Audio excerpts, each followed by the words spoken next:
जो कर्नाटक के नतीजे निकल गए हैं और इसके बाद में ईडी जो है और भी ज़्यादा बौखला जाएगी और आगे आने वाले समय में और भी चीज़ें खतरनाक हो सकती हैं, किस तरह की आशंका व्यक्त कर रहे हैं? अभी जो कर्नाटक रिजल्ट आने के बाद जो शीर्ष में बैठे हुए लोग हैं तो वो इस घटना से उबर नहीं पाए हैं और ईडी के अधिकारी भी क्या करें क्या न करें किंग कर्तव्य विमूढ़ की स्थिति में हैं, लेकिन इससे उबरेंगे जैसे ही वो ताबड़तोड़ कार्रवाई होगी क्योंकि बौखलाए हुए हैं। तो जो हिंसक प्राणी यदि घायल हो जाए तो क्या होता है, और हमला करता है, तेज हमला करता है। तो उसी प्रकार की स्थिति। तो सूद साहब की जो नियुक्ति हुई है निदेशक सीबीआई, हाँ, उसे किस रूप में ले रहे हैं? हाँ, तो अब वो तो कर्नाटक वालों से पूछना पड़ेगा। आखिर चुनाव हारे और तुरंत बाद उसके सीबीआई में नियुक्ति हुई है। अब इसको तो आप लोग देखें, इसकी विवेचना करें कि इसके मायने क्या हैं।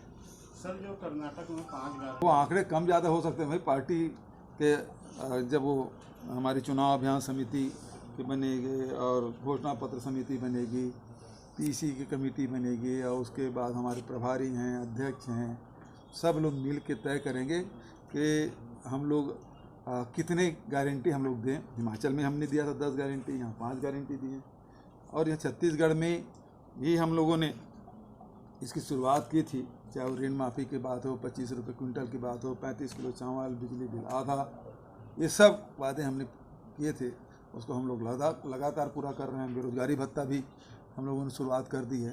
तो इस दिशा में लगातार हम लोग काम कर ही रहे हैं।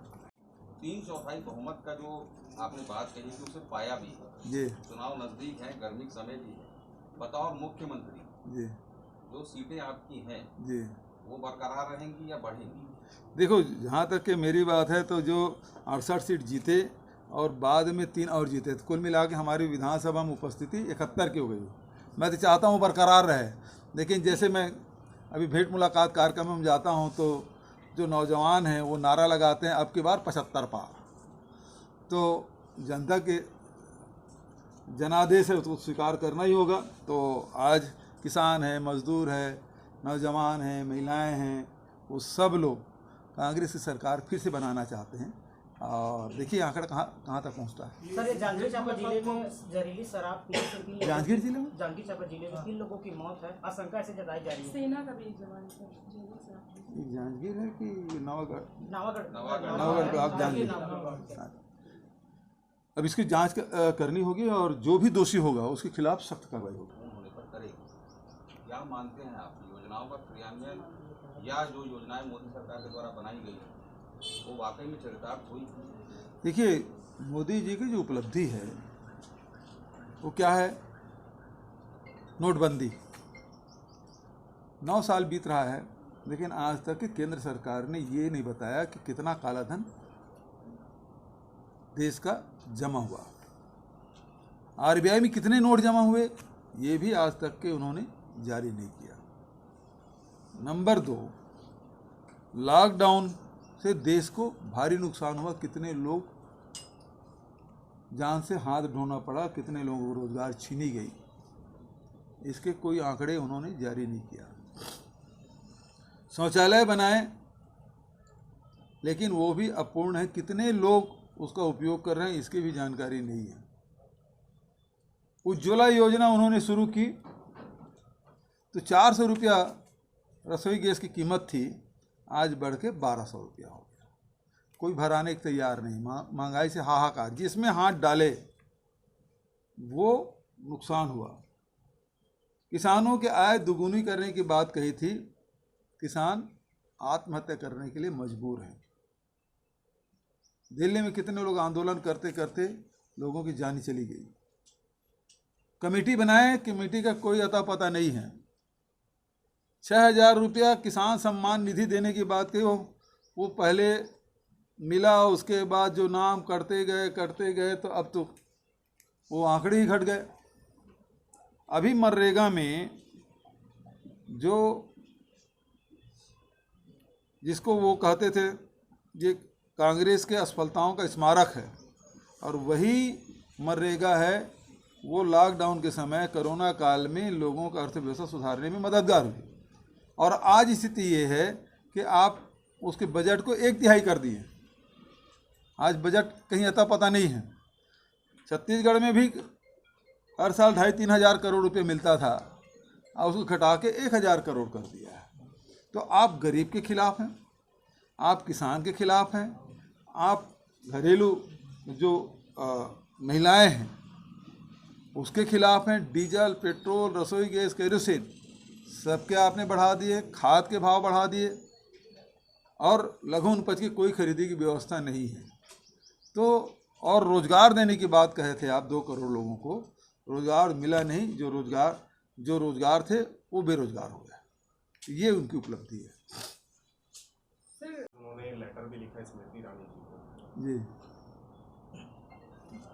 देखिए, जो पहलवान देश के लिए पहलवानी करते हैं, मेडल लाते हैं, और हम सब गर्वान्वित होते हैं, और उनको ये धरना में बैठना पड़े, केंद्र में बैठी हुई सरकार, और उसके बाद सुप्रीम कोर्ट का आदेश होने के बावजूद भी, पास्को एक्ट लगने के बावजूद भी, जो वो पहलवान संघ के जो अध्यक्ष है ब्रिजभूषण, क्या नाम उसका, ब्रिजभूषण, उसके खिलाफ कार्रवाई नहीं करना, क्योंकि दिल्ली पुलिस तो केंद्र सरकार के अधीन है।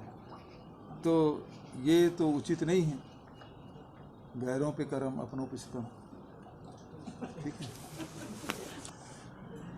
भैया पिछले 1 महीना पहले रमन सिंह ने आरोप लगाया था कि 5,127 करोड़ का चावल घोटाला हो गया।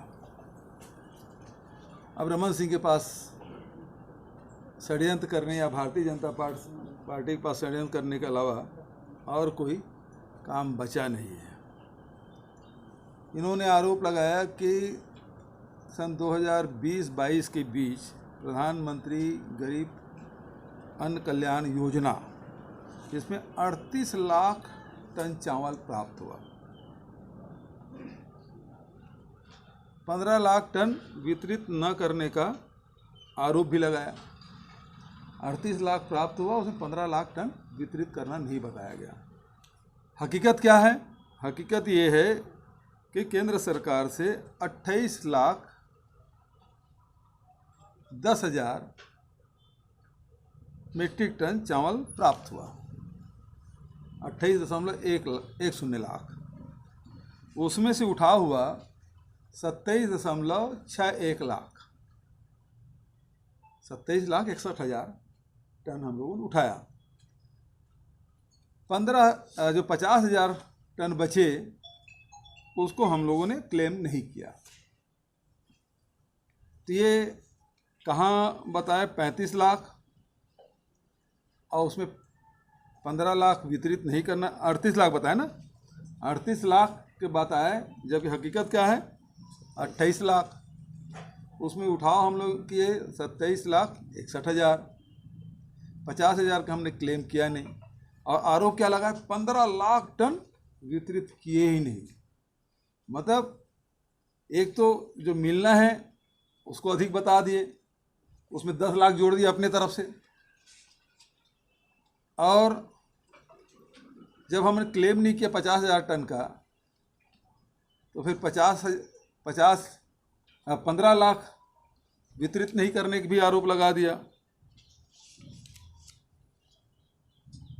दूसरी बात यह है कि सितंबर 2020 में हमने, राज्य सरकार ने ई पास के माध्यम से जितने भी पीडीएस की दुकानें हैं उसके खाद्यान्न का सत्यापन का कार्य प्रारंभ किया, राज्य सरकार ने किया, और इसमें करीब 65,000 मीट्रिक टन कम पाया गया,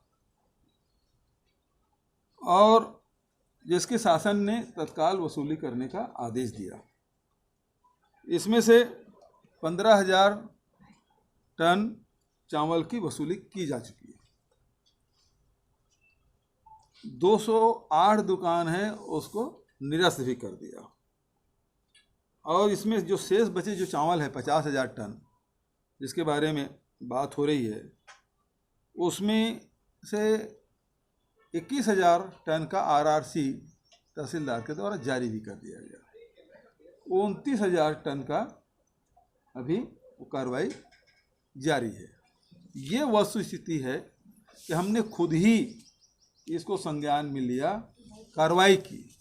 अब सवाल ये है कि रमन सिंह जी 2004 से लेकर 2015 तक के नान घोटाला करते रहे, हजारों करोड़ का घोटाला हुआ।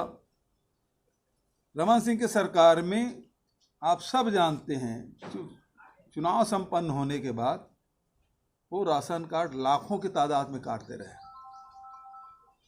8 में भी काटे, 13 में भी काटे, और 2-4 नहीं, 2-4 हज़ार नहीं, बल्कि 12 से 15 लाख राशन कार्ड काटे। रमन सिंह जी बताए, जब खुद आपने काटा है तो फिर वसूली की कार्रवाई क्या किया आपने? जब राशन कार्ड गलत है तो फिर वसूली की कार्रवाई क्या किया आपने? दूसरी बात कि 2013 से 15 के बीच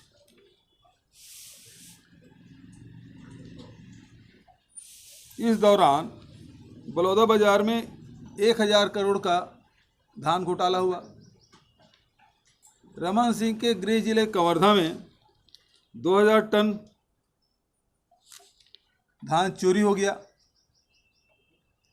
इसमें सब लिपापोती कर दिए, भाजपा के नेता बच गए और बेकसूर लोग फंस गए।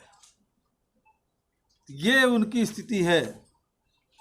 जो हम पे आरोप लगा रहे हैं वो बेबुनियाद है, मनगढ़ंत है और लोगों को गुमराह करने वाला है।